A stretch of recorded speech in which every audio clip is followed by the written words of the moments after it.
Wall, godown wall, boundary wall, garden carving, precast compound wall ఉత్పత్తులను తయారు చేసే మొట్టమొదటి పరిశ్రమ.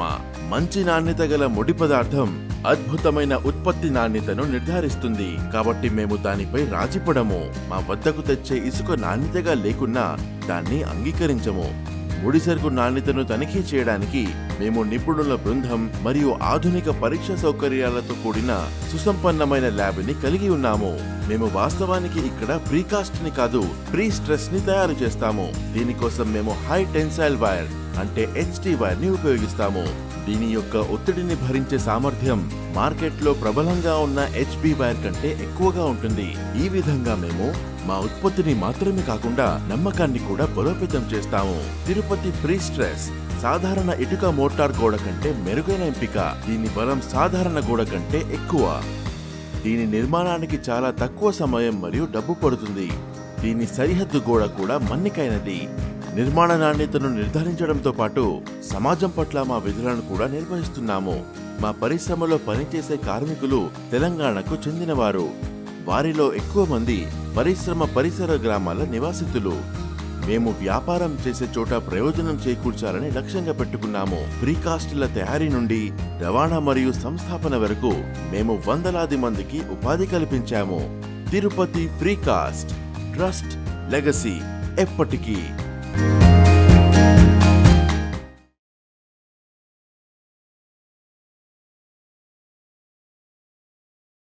Welcome to NNTV Telugu news.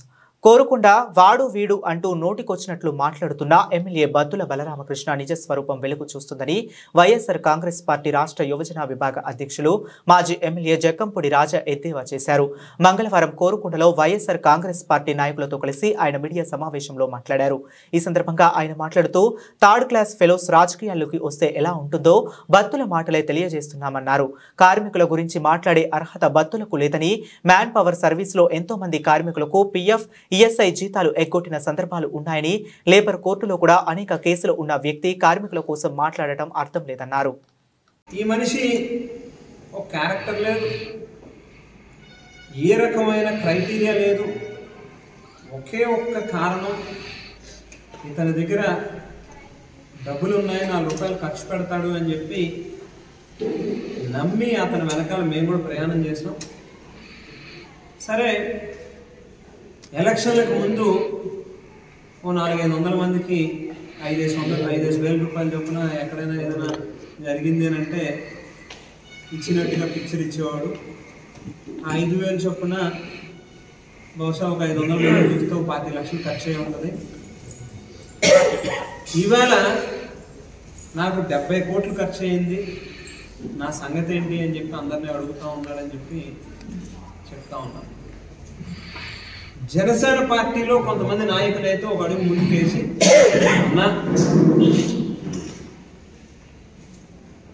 మా సమక ద్రోహాలు చేసి వచ్చినటువంటి వ్యక్తి, ఈ మనిషి డబ్బులు ఎక్కడి నుంచి వచ్చినాయో అతను చెప్పుకోవాల్సినటువంటి అవసరం ఉంది. పేపర్ మిల్లు గురించి మాట్లాడతాడు. నేను స్పష్టంగా ఒకటే చెప్తా ఉన్నా, ఏదో కొంతమంది పేపర్ మిల్లో కార్మికులు మోసపోయి ఏదో కషాయాన్ని నమ్మినట్టుగా కొంతమంది గొర్రెల్లాగా పాపం ఈ పెద్ద మనిషిని నమ్ముతా ఉన్నారు. ఈ మనిషి జీవిత చరిత్ర అంటే వెనక్కి వెళ్ళి చూడండి. 1 టౌన్ పోలీస్ స్టేషన్లో ఉంది ఒక కేసు, 40 మందికి ఉద్యోగాలు ఇప్పిస్తానని చెప్పి మోసం చేసిన కేసు. మ్యాన్ పవర్ సర్వీసెస్లో PFలు కట్టకుండా ESIలు ఎగ్గొట్టి జీతాలు ఎగ్గొట్టినటువంటి దాఖలాలు ఎన్ని ఉన్నాయో చూసుకోండి. తిరుపతిలో మొదలగు వెంకటేశ్వర యూనివర్సిటీ దగ్గర నుంచి మొదలుపెట్టు లేబర్ కోర్టుల్లో ఈ మనిషి మీద శ్రమ దోపిడీ చేసి కార్మికుల యొక్క కష్టాన్ని దోపిడీ చేసుకున్నటువంటి కేసులు ఎన్ని ఉన్నాయో లేబర్ కోర్టులో పోయి చూడండి, తెలుస్తాయి మీకు. కార్మికుల్ని, ఉద్యోగస్తుల్ని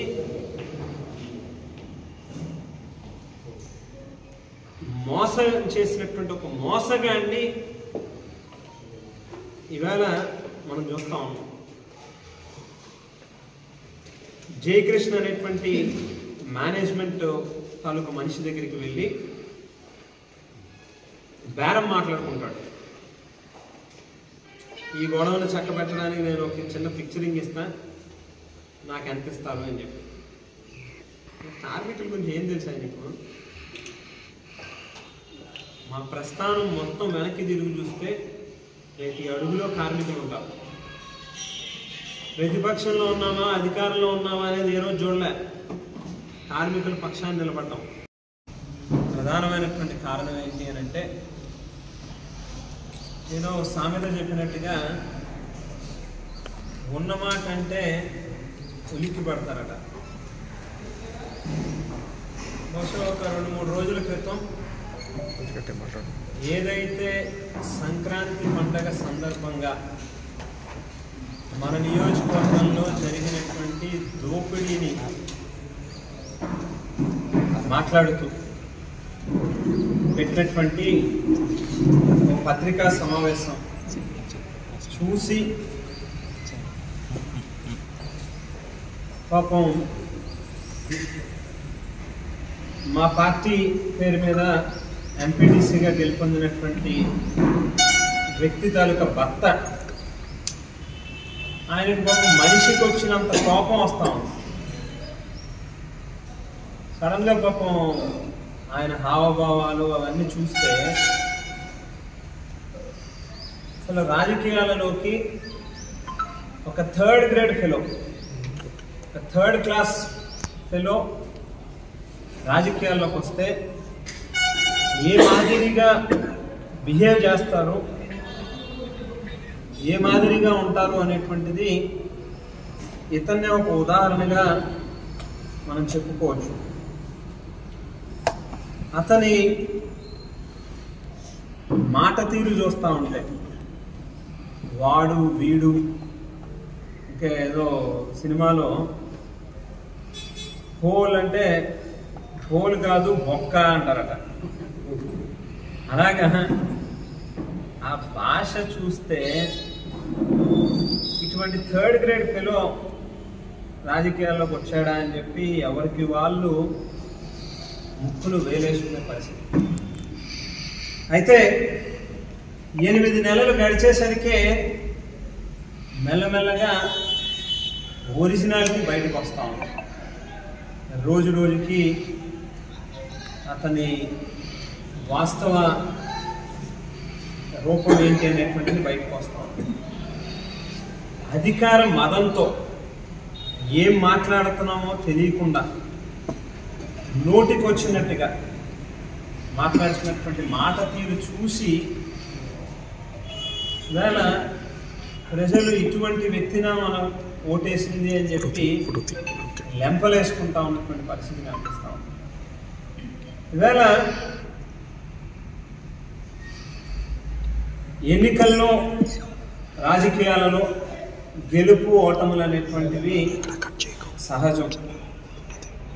డాక్టర్ బాబాసాహెబ్ అంబేద్కర్ గారు భారతదేశానికి రాజ్యాంగాన్ని ఇచ్చి ఒక సామాన్యుడికి కూడా ఈ దేశంలో ఒక గౌరవాన్ని కల్పించినటువంటి వ్యక్తి అంబేద్కర్ గారు. ఆయన ఖాళీ ఓటుకి కూడా బహుశా సరిపోయింది. అటువంటి గొప్ప మహనీయున్నే ఎన్నికల్లో రాజకీయాల్లో మన దేశ రాజకీయాల్లో ఓడిపోయినటువంటి పరిస్థితి. ఆయన ముందు మనలాంటోళ్ళం ఎంత. రాజకీయాల్లో గెలవడం ఓడడం అనేటువంటిది ఎన్నికలను ఒకటే లెక్కేసుకునేటటువంటి వాళ్ళు అవకాశవాదులు మాత్రమే లెక్కేసుకుంటారు. ప్రజల మనసుల్ని గెలుచుకునేటటువంటి వాళ్ళు నిజమైనటువంటి నాయకులు అవుతారు. ప్రజల హృదయాల్లో సుస్థిరమైనటువంటి స్థానాన్ని సంపాదించుకుంటారు. ఇవాళ గాలికి గెలిచినటువంటి వ్యక్తి తెలుగుదేశం, బీజేపీ, జనసేన 3 పార్టీలు కలిసి ఎలక్షన్లకు వచ్చి సూపర్ 6 అని చెప్పి అబద్ధపు హామీలనిచ్చి 8 నెలల కాలం గడుస్తూ ఉన్నప్పటికీ ఒక్కటంటే ఒక్క హామీని కూడా నెరవేర్చినటువంటి వ్యక్తులు ఇవాళ స్థాయిల గురించి నా గురించి మాట్లాడుతూ ఉన్నటువంటి పరిస్థితి.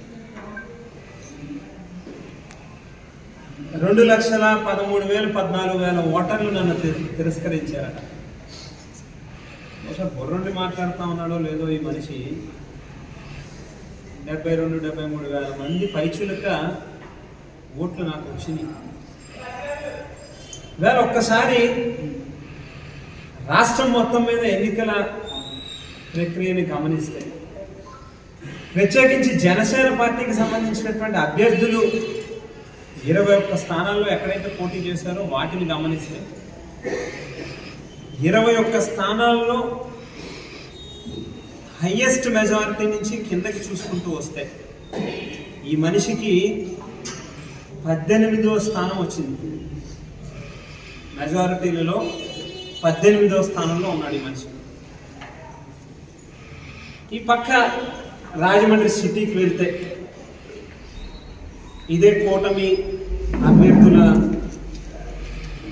గెలుపుకి సంబంధించిన మెజారిటీలను గమనిస్తే రాజమండ్రి సిటీలో 70,000కి పైచిలుకు వచ్చింది. రాజమండ్రి రూరల్లో 60,000 పైచిలుకు వచ్చింది. ఈ పక్క జగ్గంపేట చూస్తే 50,000 పైచిలుకు వచ్చింది. ఇవన్నీ మరి నీ బుర్రలో లేవా, లేకపోతే నీలాంటి బోగస్ మాటలు మాట్లాడేటువంటి వాళ్ళని ఏ రకంగా తీసుకోవాలి? ఇలా ఈ మధ్యకాలంలో జనసేన పార్టీ నాయకులు, తెలుగుదేశం పార్టీ నాయకులు నాకు ఫోన్ చేస్తూ ఉన్నారు. అయితే నాకు ఇక్కడెక్కడా కూడా కోవట్ నాయకులు నాకు లేరు, లేకపోతే ఆ పక్క నుంచి నాకు కోవట్టు కింద చెప్పేవాళ్ళు లేరు. పాప జనసేన పార్టీ నాయకులు, తెలుగుదేశం పార్టీ ఎక్కడైనా సంబరాలు లేకపోతే ఈ ఉత్సవాలు ఇటువంటివి జరిగినప్పుడు ఎలక్షన్లకు ముందు ఆయన భార్యని పంపించి ఆయన పిల్లల్ని పంపించి జాకెట్ ముక్కలు అవి పంచిపెట్టేవాడు. ఎంత మంచివాడో పాపం అని చెప్పి అని అనుకున్నాం మేము అందరం. ఆడపడుచులందరికీ జాకెట్ ముక్కలు అవి పంచిపెడుతున్నాడని చెప్పి. కానీ ఈ ఏడాది కూడా జాతర జరిగింది. బహుశా లాస్ట్ ఇయర్ ఇచ్చినట్టుగానే ఈ ఏడాది కూడా ఇస్తాడేమో అని చెప్పి అనుకున్నాం. ఈ మనిషిని దగ్గర నుంచి గమనిస్తూ ఉంటే జాకెట్ ముక్కలు దేవుడేరుగా మన లోపల ఉన్న అండర్వేర్ కూడా ఎత్తుకుపోతాడేమో ఈ మనిషి అన్నట్టుగా తయారయ్యాడన్నా. ఎందులో పడితే అందులో కక్కుర్తి, విపరీతమైన దోపిడీ, అవినీతి, అక్రమాలు. ఈ మనిషిని చూసి డోర్లు వేసుకుని ఇంట్లో 4 గోళ్ల మధ్యలో ఏడుస్తూ ఉన్నామన్నా ఇటువంటి మనిషినా మనం రాజకీయాల్లోకి తీసుకొచ్చింది, ఇటువంటి మనిషినా మనం ఎత్తి మీద పెట్టుకుంది. ఇక టీడీపీ వాళ్ళ ఏడుపులైతే వర్ణనాతీతం. ఇటువంటి దౌర్భాగ్యంగా మనం మోసింది అని చెప్పి ఎలక్షన్ల ముందేమో నా దగ్గర అంత ఉన్నాయి ఎంత ఉన్నాయని చెప్తాడు. ఈవేళ చూస్తే ఎక్కడ పడితే అక్కడ దోపిడీ. సరే మొన్న మాట్లాడుతూ అంటాడు ఆయన, పాపం పాత పరిచయాల కొద్దీ వైసీపీ నాయకులు ఈయనకి ఫోన్ చేసట, పూర్వం ఏదో నేను ఇది చేసిన ఉండంటే అది రాలేదని చెప్పి నేను బాధపడిపోతా ఉన్నాను. పాపం నక్కా రాంబాబు గారు ఎక్కడో ఏదో కనిపిస్తే ఎదురైతేనో లేకపోతే మండల పరిషత్ ఆఫీస్లో మీటింగ్కి ఈయన వస్తేనో ఓ మంచి చక్కటి స్మైల్ ఇచ్చి పలకరించగానే నక్కా రాంబాబు గారు బహుశా ఈయన మనిషే, ఈయనకేదో బాగా కావాల్సినవాడు, ఈయనకేదో ప్రతిదానికి సమాచారం ఇస్తారని చెప్పి అనుకుంటాడేమో తెంగరోడు. నిన్ను చూసి కాదు నీకు గౌరవం ఇస్తాను, ప్రజలు నీకు ఇచ్చిన హోదాని బట్టి చూసి నీకు గౌరవిస్తూ ఉన్నారు. నక్కా రాంబాబు గారిని ఉదాహరణగా చెప్పుకుంటే ఆయన కుటుంబం ఎప్పటి నుంచో రాజకీయాల్లో ఉన్న కుటుంబం. ఆయన ఏదో నీతో అందంగా గౌరవంగా చక్కగా నవ్వుతూ మాట్లాడాడు కదా, పలకరించాడు కదా అని చెప్పి ఏదో రాంబాబు గారు నీకేదో సమాచారం చెప్తున్నాడని అనుకుంటే నీ అంత బుర్ర తక్కువ ఇంకొకటి అవ్వడం ఉండదు. వైసీపీలో కోవర్ట్లు ఎవరు లేరు. నీతోనే అయిపోయింది. గాదరాడలో 2 ఎంపీటీసీ స్థానాలు ఉంటే తెలుగుదేశం వాళ్ళతో కుమ్మక్కవుతావు, ఒక ఎంపీటీసీని వాళ్ళకి అమ్మేస్తావు, ఇంకొక ఎంపీటీసీకి నువ్వు గెలవడం కోసం ఏమో అని చెప్పి పార్టీని తాకట్టు పెట్టే కార్యక్రమం చేస్తావు. నీలాంటి లాలూచి చేసే పనులు, లంగా పనులు చేసేటటువంటి వాళ్ళు ఎవరు వైసీపీలో లేరు. నీతో ఏదైనా మాట్లాడితే నీ హోదా కొద్దీ నీ ఉన్న స్థానాన్ని బట్టి నీకు గౌరవం ఇవ్వడం తప్పితే నీ వ్యక్తిగతం నీ క్యారెక్టర్ చూసి ఎవరు కూడా నీకేమీ గౌరవం ఇవ్వట్లేదు. నీతో ఎవరు ఫోన్లు చేసి వైసీపీ వాళ్ళు మాట్లాడే పరిస్థితి లేదు. బుర్రలోకి ఎక్కించుకోమని చెప్పి చెప్తా ఉన్నా. పోతే 350 ఎకరాలు ఉన్నాయట నాకు. ఇవాళ పాత్రికా ముఖంగా చెప్తా ఉన్నా. ఆ 350 ఎకరాలు కోనసీమలో ఎక్కడ ఉన్నాయట ఈవేళ చెప్తా ఉన్నా. ఆ 350 ఎకరాలు ఎక్కడో చెబితే జక్కంపూడి రామ్మోహన్ రావు హౌసింగ్ కాలనీ అని చెప్పి సెంటు భూమి చెప్పున నువ్వు ఎంతమందికి ఇమ్మంటే అంతమందికి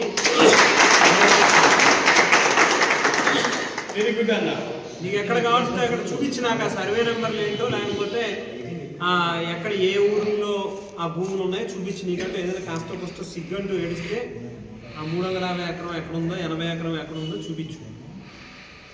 వెంటనే కాగితాలు రాసి ఇచ్చేస్తాను, నువ్వే పంచిపెట్టుకో. బెంగళూరులో లిక్కర్ షాపులట, ఏవేవో ప్రగల్భాలు. సరే, స్థాయి గురించి మాట్లాడతాడు ఈయన. నిజమే, నీది నాది ఖచ్చితంగా ఒక స్థాయి కాదు. ఇది ఎందుకు అనంటే, నా బాబేమి ఐపీలు పెట్టలేదు, టోపీలు పెట్టలేదు. నా స్థాయి అది కాదు. నీకులాగా విజయవాడ బాటా షోరూంలో దొంగతనాలు చేయలేదు, దోపిడీలు చేయలేదు, నమ్మిన వాళ్ళని మోసం చేసి డబ్బులు ఎత్తుకురాలే. నా మీద దొంగతనాల కేసులు లేవు. నాది నీది ఒక స్థాయి కాదు. ఉద్యోగాలు ఇప్పిస్తానని చెప్పి చీటింగులు చేసి ఒక్కొక్క మనిషి దగ్గర 3 లక్షలు 5 లక్షలు 10 లక్షలు డబ్బులు వసూలు చేసి పంగనామాలు పెట్టిన స్థాయి నాది కాదు. కూతురికి, కడుపున పుట్టిన కూతురికి సారి పంపించి దాన్ని కూడా అడ్వర్టైజ్మెంట్ చేసుకున్న స్థాయి నాది కాదు. ఒక పార్టీ పేరు మీద గెలిచి మరో పార్టీలోకి వెళ్ళి కనీసం ఎంపీటీసీకి కూడా రాజీనామా చేయలేనంత ధైర్యం లేనటువంటి స్థాయి నాది కాదు. కోర్టులకు వెళ్ళి స్టేలు తెచ్చుకున్న స్థాయి నాది కాదు. ఎన్ఆర్ఈజీఎస్ వర్కుల దగ్గర నుంచి అన్ని కాంట్రాక్ట్ వర్కులు, అన్ని నామినేటెడ్ వర్కులు కూడా 10%కి అమ్ముకున్న స్థాయి నాది కాదు. నేను గుడులు తీసుకొచ్చి నేను కట్టిస్తే ఆ చెక్కులు నువ్వు ఇచ్చుకుంటున్నావు చూసావా, ఫోటోలు దిగి వాళ్ళని బెదిరించి భయపెట్టి రప్పించుకుని, అది నా స్థాయి కాదు. లాలా చెరువు హౌసింగ్ బోర్డు కాలనీలో ఓ బ్రహ్మాండమైన పార్క్ నేను కడితే నువ్వు ఫోటోలు దిగి నువ్వేదో కట్టినట్టుగా కూటమి ప్రభుత్వం ఆహ్లాదకరమైన వాతావరణం కోసం, పచ్చదనం కోసం చాలా పెద్ద పెట్టేసానుకుందట. నీ బోగస్ మాటలు, నీ స్థాయి ఏంటో నీకు నువ్వు గమనించు. ఇవాళ నేను చెప్తా ఉన్నాను, ఎలక్షన్లలో ఏవైతే చేసుకోండి. గతంలో మేము అధికారంలో ఉన్నప్పుడు మీ గ్రామాల్లో వర్కులు ఎవరు చేశారు? ఇవాళ ఎక్కడో ప్రతిపాడు నుంచి, గోపాలపురం నుంచి కాంట్రాక్టర్లు వచ్చి వాళ్ళు మీ దగ్గర వర్కులు చేస్తూ ఉన్నారని అంటే ఎంతెంత పర్సెంటేజ్ మీ నాయకుడికి వెళ్తూ ఉన్నాయో మీరే ఆలోచించుకోండి. నేను ఎప్పుడు మా నాయకులు ఎవరి దగ్గర కూడా రూపాయి ముట్టుకోలే, పర్సెంటేజ్లు కావాలని అడగలే, ఏ ఒక్కరి దగ్గర కూడా పైసా ముట్టుకున్న పరిస్థితి లేదు. ఇవాళ మీరు ఆలోచన చేసుకోవాల్సినటువంటి అవసరం ఉంది. ఎన్ఆర్ఈజీఎస్ వర్కులు ఎంత పర్సెంటేజ్కి అమ్ముకున్నాడు ఈ మనిషి? సిగ్గనేది ఉందా? కాంట్రాక్టర్ల దగ్గర డబ్బులు వసూలు చేస్తే పర్సెంటేజ్లు తీసుకుంటే వాళ్ళ క్వాలిటీ మెయింటైన్ చేస్తారా? రేపు చూపిస్తారు, రేపు ఎక్కడెక్కడ ఏ గ్రామాల్లో ఎంత నాణ్యత లేనటువంటి వర్కులు ఈవేళ కాంట్రాక్టులు చేస్తూ ఉన్నారు. రియల్ ఎస్టేట్ వ్యాపారస్తుల్ని పిలుస్తాడు, ఎకరానికి ఎంత ఇమ్మని చెప్పి బెదిరిస్తాడు.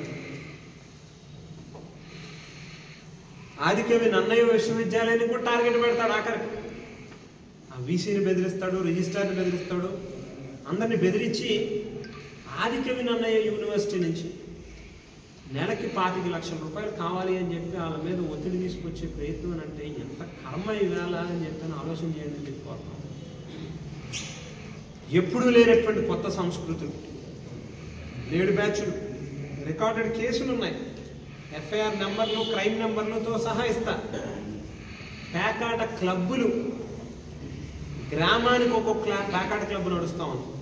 ఆ క్లబ్బుల నుంచి కూడా నెల నెలా డబ్బులు వెళ్తూ ఉన్నాయి మనిషికి. ఆడవాళ్ళు ఆలోచించుకోండి, మీ మొగోళ్ళు తీసుకెళ్ళి జోదాలలో పాడు చేసేటటువంటి డబ్బంతా కూడా ఈ సోకాల్డ్ ఈ బోగస్ మనిషి జేబుల్లోకి వెళ్తూ ఉన్నాయి. ఆడవాళ్ళందరూ కూడా ఆలోచించుకోవాల్సిన అవసరం ఉంది. డ్రగ్స్ ఎవరైతే రేవ్ పార్టీలు డ్రగ్స్ తీసుకొచ్చి ఆడవాళ్ళని తీసుకొచ్చి క్లబ్లు నడుపుతారో వాళ్ళకు కూడా రేట్ ఎంత అని చెప్పి పెట్టి వాళ్ళ దగ్గర నుంచి డబ్బులు వసూలు చేస్తూ ఉన్న పరిస్థితి. బూరుగుపూడిలో జరిగినటువంటి రేవ్ పార్టీకి సంబంధించిన ఇన్సిడెంట్ ఇదే. స్వయంగా ఆయన నోటితో చెప్పాడు. బహుశా మీరు అందరూ గమనించారు లేదో అన్న, ఒక పేమెంట్ బ్యాచ్ పాపం చాలామంది, మీలో 99% మంది జర్నలిస్టులు అందరూ చాలా నిజాయితీగా నిక్కచ్చిగా, ఎప్పుడో మీరు ఇందులో ఈ ఫీల్డ్లోకి వచ్చి 25 ఏళ్ళు 30 ఏళ్ళు అవుతున్నా కూడా మీ ఇళ్ళకి వచ్చి చూస్తే మీ పరిస్థితి పాపం ఇవాళ కూడా హృదయ విధానకంగా ఉంటుంది, బాధ అనిపించేటట్టుగా ఉంటుంది. చిన్న చిన్న బైకుల మీద తిరుగుతూ ఉంటారు. కొంతమంది జర్నలిజం పేరు చెప్పి అమ్ముడుపోయేటటువంటి వ్యక్తులు, ప్యాకేజీలు డబ్బులు ఇస్తే ఏదైనా వేసేసేటటువంటి వాళ్ళకి మొన్న ఇచ్చిన ఒక ఇంటర్వ్యూలో చూసాం. పనికిమాలోడు తీసుకునే ఇంటర్వ్యూలో రేవ్ పార్టీకి సంబంధించిన ఇన్ఫర్మేషన్ అట జనసేన పార్టీ వాళ్ళే ఈయనకి ఇన్ఫర్మేషన్ ఇచ్చారట. ఈయన సబ్ ఇన్స్పెక్టర్కి ఈయన చెప్పాడట. జిల్లా ఎస్పీ గారిని కోరుతా ఉన్నా, డీజీ గారిని కోరుతా ఉన్నా, దీని మీద సరైనటువంటి విచారణ జరగాల్సినటువంటి అవసరం ఉంది. తూర్పుగోదావరి జిల్లాలో ఎప్పుడూ కూడా రేవు పార్టీలు, డ్రగ్స్ అనేటువంటి పదాలు కనీసం విని కూడా ఉండవు. ఇది ఖచ్చితంగా ఈ సోకాల్డ్ ఈ బోగస్ మనిషే, ఈ గాలి మనిషే ఆర్గనైజ్ చేస్తూ ఉన్నాడు. ఖచ్చితంగా దీని మీద సరైనటువంటి ఎంక్వైరీ జరగాల్సినటువంటి అవసరం ఉంది. అనకాపల్లిలో గాంజా దొరికితే మీ మూలాలు ఉంటాయి, మీరే అందరి మీద ఒత్తిడి చేస్తారు, మీ నాయకులు పేర్లు తీసేయమని చెప్పి పోలీసుల్ని ఇబ్బంది పెట్టే ప్రయత్నం చేస్తారు. పోతే బ్లడ్ బ్యాంక్ గురించి మాట్లాడతాడు.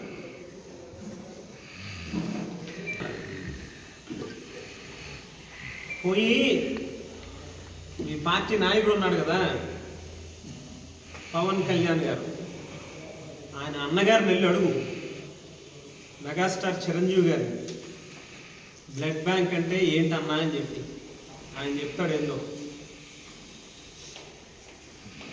నీకులాగా శివాలయంలో కుండీల్లో డబ్బులు ఎత్తుకెళ్ళిపోయే వాళ్ళని, ఆ గాదనాడులో ఎక్కడ పడితే అక్కడ డబ్బులు వసూలు చేసి ఒక గుడి కట్టి కొబ్బరి చిప్పలు అమ్ముకునేవాడిని, లేకపోతే అన్నదానం పేరు చెప్పి రోజు అక్కడ రైస్ ఇవ్వండి అని చెప్పి ఆ రైస్ తీసుకెళ్ళిపోయి దొడిదారిలో బియ్యం అమ్ముకునేవాడిని, గుళ్ళు దగ్గర బియ్యం అమ్ముకునేవాడిని, లేకపోతే ఆ గుళ్ళు దగ్గరికి వచ్చిన వాళ్ళు భక్తులు చెప్పులు పోతున్నాయట, పోలీస్ స్టేషన్లో కంప్లైంట్లు కూడా అవుతున్నాయట. నీకులాగా భక్తులు చెప్పులు అమ్ముకునేవాడికి, కొబ్బరి చెప్పులు అమ్ముకునేవాడికి నీకేం తెలుస్తుందా బ్లడ్ బ్యాంక్ తాలూకా విలువేంటో? పోయి చిరంజీవి గారిని అడుగు, చెప్తాడు. చిరంజీవి గారిని ఆదర్శంగా తీసుకుని బ్లడ్ బ్యాంక్ పెట్టాను. పోయి ఆయన అడుగు, ఆయన చెప్తాడు ఏంటో బ్లడ్ బ్యాంక్ అంటే ఏంటో. నీకు లాంటి వాడికి సమాధానం చెప్పాలి. కాలేజీ గురించి మాట్లాడతాం. అసలు ఒక విద్యా సంస్థ అంటే ఏంటో తెలుసా నీకు? కనీసం 1వ తరగతి 2వ తరగతి కూడా చదువున్నావు. మీ ఎలక్షన్ అఫిడవిట్ చూస్తే తెలుస్తుంది. మీకు ఇలాంటి చదువురాని పనికిమాలలోనికి ఏం తెలుస్తుంది అసలు ఒక విద్యా సంస్థ అంటే ఏంటో. వేళ రాష్ట్రంలో లేక జిల్లాలో రాజమండ్రిలో కొన్ని వేల మంది విద్యార్థులు తయారు చేసినటువంటి గొప్ప సంస్థ నడుపుతా ఉన్నా. నాకు 16 ఏళ్ళు వయసు ఉన్నప్పుడు పెట్టినటువంటి సంస్థ. నువ్వు అదే 16 ఏళ్ళ వయసుకి ముందే దొంగతనాలు లేకపోతే బాటా షోరూంలో దొంగతనాలు ఇవన్నీ చేసినోడు నీకేం తెలుస్తుంది? ఒక సెక్యూరిటీ ఏజెన్సీ నడిపి కోట్ల రూపాయలు సంపాదించిన వాళ్ళు ఎవరైనా చూపించండి నాకు. అసలు మొత్తం భారతదేశంలో మ్యాన్ పవర్ సర్వీసెస్ మీద తీసుకొచ్చాను. నా స్థాయి ఏంటో, జక్కంపల్లి కుటుంబం స్థాయి ఏంటో తూర్పుగోదావరి జిల్లా మొత్తం వెళ్ళాడు. ఆంధ్ర రాష్ట్రంలో ఏ మారుమూల ప్రాంతంలో ఏ గ్రామానికైనా వెళ్ళాడు. చెప్తారు మా స్థాయి ఏంటో. నా స్థాయి ఏంటంటే రాజానగరం నియోజకవర్గంలో 1773 కోట్ల రూపాయల అభివృద్ధి కార్యక్రమాలు శాంక్షన్లు తీసుకొచ్చి వర్కులు తీసుకొచ్చిన స్థాయి నాది. 1377 కోట్ల రూపాయలు ఎవరికి రూపాయలు అంచనా ఇచ్చే పని లేకుండా కులాలకి పార్టీలకి అన్నిటికీ అతీతంగా అర్హుడైన ప్రతి ఒక్కరికి ఇంటికి వెళ్ళి వాళ్ళ బ్యాంకుల్లో అకౌంట్లో నేరుగా డబ్బులు వేసినటువంటి సంక్షేమ పథకాలు 1377 కోట్ల రూపాయలు పథకాలు ఇచ్చినటువంటి స్థాయి నాది. 20,000 ఇళ్ల పట్టాలు ఇల్లు లేని ప్రతి నిరుపేదకి ఇచ్చిన స్థాయి నాది. ప్రతి రైతుకి 2వ పంటకి నీళ్ళిచ్చి విత్తనాల నుండి విక్రయాల వరకు ఆర్బీకేలు అన్ని స్థాయిల్లోని ప్రతి రైతుకి తోడుగా ఉన్న స్థాయి నాది. నా స్థాయి గురించి నువ్వేందా, నీ బతికేంది నువ్వేంది, నువ్వు నా గురించి మాట్లాడేది. నీ క్యారెక్టర్, నీ జన్మ కాదు 100 జన్మలు ఇచ్చినా నువ్వు సరిపో నా గురించి మాట్లాడా. నీలాంటి కూడా నా గురించి మాట్లాడేది. జీవోలు ఇస్తా చదువుకో. జీవో ఇవ్వడానికి టెక్నికల్ క్లియరెన్స్లు ఉంటాయి, అడ్మినిస్ట్రేటివ్ క్లియరెన్స్లు ఉంటాయి, క్యాబినెట్లకు వెళ్ళే ఉంటాయి, గవర్నమెంట్లో వివిధ డిపార్ట్మెంట్ల దగ్గరికి వెళ్ళి వస్తాయి. ఆ జీవోలు చదువుకో. నేను ఏం చేశానో నీకు తెలుస్తుంది. నీ కళ్ళకి ఏదైనా కాస్త వస్తే నీకు ఏదైనా కనిపిస్తే కాస్త చదువు తెలుస్తాయి నీకు. మోస్ట్ కరప్టెడ్ ఫెలో వేళ రాష్ట్రంలో ఎవరైనా ఉన్నారని అంటే ఈ పెద్ద మనిషి. ఇసుక గురించి మాట్లాడతాడు. ఎక్కడా పాపం అసలు ఇసుగే వెళ్ళట్లేదట, ఇసుక రేణువే కనిపించట్లేదు ఈ మనిషి. ఈనాడు పేపర్ చదువుకో స్వామి నువ్వు. ఈనాడు పేపర్ చదువు. తెల్లారు లెగిస్తే బాజా భజంత్రీలు వాయిస్తారు కదా తెలుగుదేశం పార్టీకి, మీ కూటమి ప్రభుత్వానికి. ఈనాడు పేపర్లో చదివేడు. సీతానగరం మండలంలో గడిచిన 8 నెలల కాలంలో కనీసం అంటే ఒక 50 ఆర్టికల్స్ వచ్చి ఉంటాయి. ట్రాక్టర్లతో గుద్దేయడం, శాండ్ లారీలతో గుద్దేయడం, ఓ జాయింట్ కలెక్టర్, ఒక కలెక్టరు 1కి 10 సార్లు అక్కడికి విజిట్ చేసి కంట్రోల్ చేయలేక, మీ దోపిడీని ఆపలేక మూసేశారు ర్యాంపులు. ఇవ్వాలి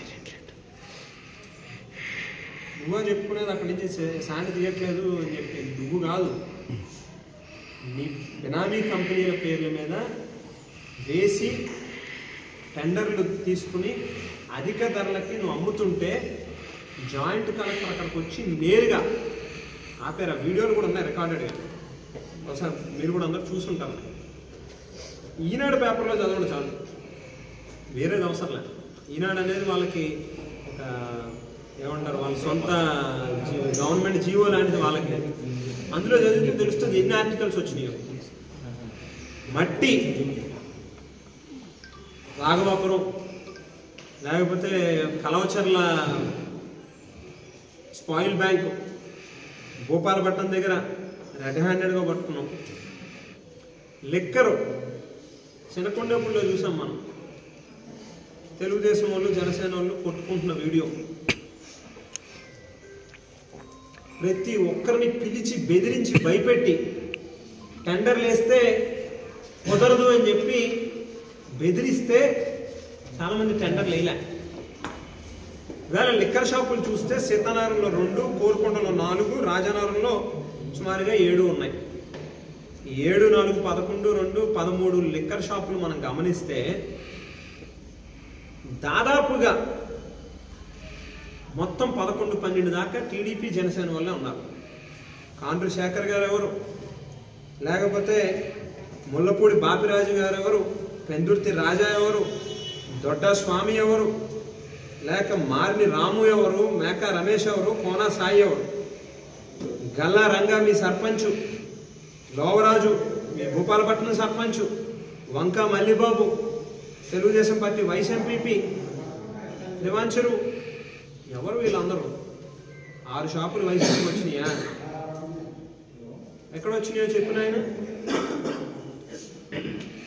ఆఖరికి ఇదే తెలుగుదేశం వాళ్ళని కూడా ఎక్కడెక్కడైతే షాపులు వచ్చినాయో వాళ్ళ మీదకి కూడా మనుషుల్ని పంపించి నాకు 50% వాటా కావాలి అని చెప్పి నువ్వు బెదిరిస్తే నీ తాటాకి చప్పుళ్ళకి వాళ్ళు బెదరకుండా ఏం పీక్కుంటావు పీక్కో అని చెప్పి నిన్ను బయటికి పోమన్నారు.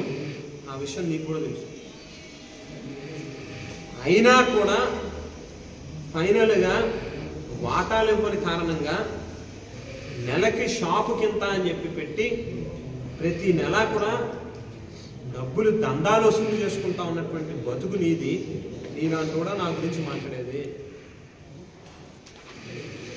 పోస్టింగులు గల ప్రజలందరికీ కూడా ఒకటే చెప్తా ఉన్నా, మన నియోజకవర్గంలో ఉన్నవాళ్ళు, మీ దగ్గర ఒక విఆర్ఓ రూపాయి తీసుకున్నా, ఒక పంచాయతీ సెక్రటరీ ₹1 కలెక్ట్ చేసిన, పోలీస్ స్టేషన్కి వెళ్ళినా, ఏ డిపార్ట్మెంట్కి వెళ్ళినా కూడా మీ దగ్గర నుంచి తీసుకునే ప్రతి రూపాయి కూడా శాసనసభ్యుడి జేబుల్లోకి వెళ్తున్నాయి అనేటువంటి విషయాన్ని గుర్తుపెట్టుకోండి అని చెప్పి చెప్తా ఉన్నాను. లంచం తీసుకునే ప్రతి అధికారి కూడా ఆ డబ్బుల్ని ఎమ్మెల్యే అకౌంట్లోకి పంపించాలి కాబట్టి మీ దగ్గర తీసుకుంటున్నారు అనేటువంటి విషయాన్ని బుర్రలోకి ఎక్కించుకోండి.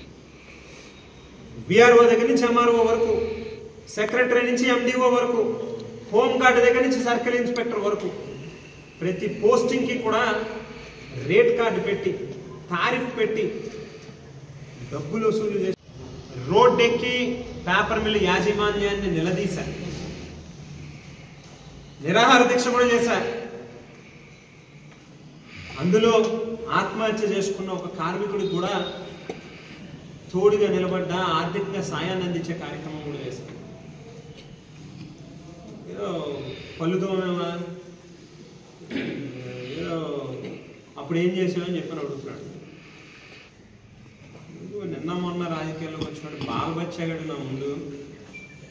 రాజకీయాలు మీకు బహుశా వయసు లేదా ఒళ్ళో ఇంత భారీగా ఉంటే ఉండుండొచ్చు. రాజకీయాల్లో నా ముందు బాలబచ్చాడు. నువ్వు కార్మికుల గురించి మాట్లాడితే ఎవడైతే చెవులో పూలు పెట్టుకుని నమ్మడానికి ఎవడలేడు. కార్మికుల సమస్యల గురించి మాట్లాడడానికి నువ్వు అనర్హుడు అసలు. నీకు అర్హత లేదు అసలు. నీ మీద లేబర్ కోర్టులో ఉన్న కేసులు చూపిస్తే చీయని ముఖం మీద ఉమ్మేస్తారు కార్మికులు. నీలాంటి కూడా మాట్లాడేది.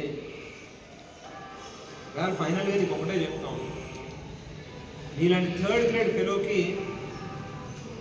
నువ్వు మాట్లాడేదానికి సమాధానం చెప్పాల్సిన పని నాకు లేదు. ప్రజల కోసం ఈసారి మాత్రమే సమాధానం చెప్తా ఉన్నా. నేను మళ్ళీ సమాధానం చెప్పాల్సిన పని లేదు. నువ్వు ఏవైతే ఎన్నికలకు ముందు లేకపోతే ఈవేళ ఆరోపణలు చేస్తూ ఉన్నావో, నీకే కనుక దమ్ముంటే, నువ్వు అంత సమర్థుడివి అయితే ఎంక్వైరీ లేపించి నిరూపించి నువ్వేం చేస్తావు అప్పుడు చెయ్యి. అంతే తప్పితే బోగస్ మాటలో ఎందుకు వచ్చింది స్వామి? ఇవాళ నీకు ఒకటే చెప్తా ఉన్నా ఫైనల్గా, నేను మంచోడు కాదు, నాతో పెట్టుకోవద్దు, నీ పదవోడు కొట్టా, నువ్వు మంచోడు కాదని తెలిసే స్వామి అందరికీ. పాపం ప్రజలు తెలియక ఓట్లు వేసేది. కంగారు పడుతున్నాను, తొందరలోనే ఉంది నీకు. నా పదవోడు కొట్టడం కాదు, నీ బట్టలు ఓడగొట్టే రోజులు దగ్గరలో ఉన్నాయి స్వామి, దగ్గరలోనే ఉన్నాయి. కంగారు పడ. నీకేదైనా నువ్వు చాలా గొప్పవాడివి, నా అంత బలమైన వాడు లేడు, నేను చాలా పెద్ద నాయకుడు అనే ఫీలింగ్ ఉంటే ఇప్పుడైనా మళ్ళీ చెప్తా ఉన్నా నీకు, నీ ఎమ్మెల్యేకి అవసరం లేదు ఆయన. మీ ఆవిడ మా పార్టీ మీద గెలిచింది కదా ఎంపీటీసీకి, దయచేసి దానికి రిజిగ్నేషన్ చేయించి పోటీకి మళ్ళీ మీ ఆవిడనే పెట్టు. మళ్ళీ మా పార్టీలో ఏదో చిన్నోడు తీసుకొచ్చి నీ మీద పెడతాను, ఏమవుతుందో చూద్దిగా. నీకు నిజంగా నీలో నేను చాలా గొప్పవాడిని అనే ఫీలింగ్ ఉంటే ఈ ఎలక్షన్లో మీరు గవర్నమెంట్లోనే ఉన్నారు కదా, స్టేట్ ఎలక్షన్ కమిషనే పెడుతుంది నాయన ఎలక్షన్లో.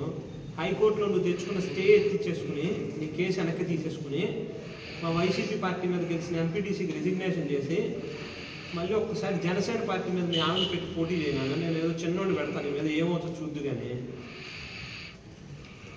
ఏదో గెలిచేస్తే ఓసారి ఏదో పెద్ద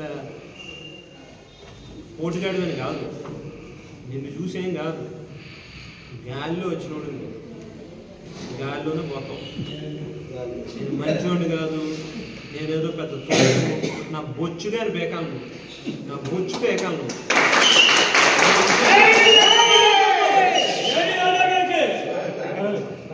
నా ఇంట్రుకు మొక్కగాని బేకాలను. జక్కంపూడితో మాట్లాడుతున్నాం అనేది దృష్టిలో బుర్రలో పెట్టుకుని మాట్లాడు. నీలాంటి వాళ్ళు 1,00,000 మందిని చూసుకుంటాం. నా బొచ్చుగాడు నువ్వే నన్ను పీకేది. బుర్రలో పెట్టుకుని మాట్లాడు, ఎవరితో మాట్లాడుతున్నావు. అధికార మదం బాగా బుర్రకెక్కించుకున్నావు, ఎక్కువ రోజులు ఉండవు. కాస్త దిగు, కొంచెం అందులోంచి కిందకి దిగి మాట్లాడితే బాగుంటుంది. నేను అప్పుడు బాగా బిజీగా ఉండి తెల్లారి లేస్తే రోజు ప్రజలు అని చెప్పి తిరిగి నీ మీద నా ధ్యాస పెట్టలే. బాగా ఇప్పుడు నాకు టైం దొరికింది, ఖాళీగా ఉన్నాను. నేను బుర్ర పెట్టాను అనుకో, నీ చెన్నై యాశాలు, బ్రాహ్మణ హాస్టల్ ఎక్కడి నుంచి లాక్కొచ్చావు, ఇవన్నీ నేను బుర్ర పెడితే మొత్తం శాంతం నీ పని అయిపోతుంది. ఎవరికో అవసరం లేకపోతే మీ నాయకుడికి పెడితే చాలు, నువ్వేమేం చేసావు అన్నీ రికార్డెడ్గా తీసి పెడితే అయిపోతుంది. ఏదైనా రెడీగా ఉండు నాయన. నేనేదో కాస్త బ్రీతింగ్ పీరియడ్ ఇవ్వాలి నీకు. మా నాయకులు కూడా అందరూ అలసిపోయి ఉన్నారు, ఎంతకాలం సేవ చేసి మేము కూడా కాస్త ఏదో కొంతకాలం రెస్ట్ తీసుకున్నామని ఆగాము. కొద్ది కాలం వెయిట్ చేయి, ఇంకో 6 నెలలు సంవత్సరం నీకు టైం ఇస్తున్నాను. 1 year అని చెప్పి ఎలక్షన్ అవ్వగానే 8 నెలలు గడిచింది, ఇంకో 4-5 నెలలు టైం ఇస్తున్నాను. చక్కగా హాయిగా పడుకో, రెస్ట్ తీసుకో. 4-5 నెలలు దాటిన తర్వాత స్టార్ట్ అవుద్ది నీకు క్లాప్ సినిమా. నువ్వు నిద్ర ఉండదు నీకు, స్లీపింగ్ పిల్స్ రెడీగా పెట్టుకో. నువ్వు నా ఆరోగ్యం గురించి నువ్వేం చెప్పవసరలే, చక్కగా బ్రహ్మాండంగా ఉన్నా, నాకేం ఇబ్బంది లేదు. నువ్వే పాపం గెలిచిన తర్వాత అదేంటో బాగా బలిసిన బరిలాగా తయారయ్యావు. నీ ఆరోగ్యం చూసుకోలేక నీకు కొలెస్ట్రాల్, బీపీఓ ఇంకోటి వస్తే సస్తావు గమ్మున తొందరగా. నా గురించి నువ్వేం పెద్ద ఎక్కువ ఆలోచించవు, నాకు అంత బాగానే ఉంది. నా గురించి నువ్వు ఎక్కువ పెద్దగా ఆలోచన చేయవు, నీ గురించి నువ్వు ఆలోచించు. పులులు సింహాలు పోయి అడవిలో ఉండాలంటావు కదా, ఎక్కడ ఉండాలో మేము నిర్ణయించుకుంటాం. కానీ నీ నోటితో నువ్వు మేము పులివి సింహాన్ని ఒప్పుకున్నావు కదా. సింహం ఎప్పుడైనా, రాజు రాజే, గెలిచినా ఓడినా జక్కంపూడి ఎక్కడ కాదు. కాస్త బుర్ర పెట్టుకుని మాట్లాడు, నోరు అదుపులో పెట్టుకుని మాట్లాడు. ఖచ్చితంగా నీకు ఎలాగో ఇంకో 4-5 నెలలు పోయిన తర్వాత నీకు బ్యాండ్ బాగా స్టార్ట్ అవుతుంది. నువ్వు ఒక్క రాత్రి కూడా నేను పడుకొని చూస్తూ ఉండు, అది ఎక్కువ అవసరం లేదు. ఒక 4-5 నెలలు నువ్వు చక్కగా రెస్ట్ తీసుకో. ఒక 4-5 నెలలు పోయిన తర్వాత ఒక సింగిల్ నైట్ కూడా నీకు నిద్ర ఉండకుండా చేస్తాను. ఏంటి గోల్ ఏంటి, గొడవ ఏంటి, నేను చేసే దోపిడీని అవినీతి ఈ స్థాయిలో చూపిస్తున్నాను ప్రజలకి అని చెప్పి నవోదికం నీకు నువ్వు 4 గోడల మధ్యలో ఏడ్చే రోజులు వస్తాయి. నిద్ర ఉండదు. ఎందుకు రాజకీయాల్లోకి వచ్చాను రా స్వామి, అనవసరంగా ఎక్కడ పెట్టుకున్నాను రా బాబు అని చెప్పి దండం పెడతాం. తొందరలోనే ఉన్నాయి, ఎక్కువ రోజులు లేవు, రెడీగా ఉండదానికి.